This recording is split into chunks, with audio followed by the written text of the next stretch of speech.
دوستو عید میلاد النبی مناتے ہیں، کیا اس کا حکم دیا ہے محمد صلی اللہ علیہ وسلم نے؟ کیا اس کا ثبوت ہے صحابہ کرام سے؟ اللہ کے نبی صلی اللہ علیہ وسلم کے دور میں ہر سال ربیع الاول آیا، کہیں ایک ضعیف روایت بھی نہیں ہے کہ کبھی آپ نے منایا ہو، یا صحابہ کرام نے منایا ہو، یا تابعین نے منایا ہو، یا محدثین نے منایا ہو۔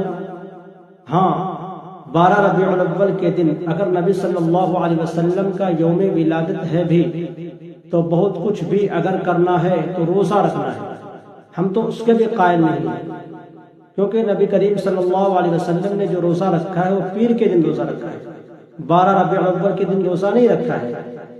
ہاں، اگر آپ کو ثابت کرنا ہی ہے تو کھینچ ٹان کر تو آپ اس دن روزے کو تو قرار دے سکتے ہیں، لیکن یہ سیلیبریٹ نہیں، جشن نہیں۔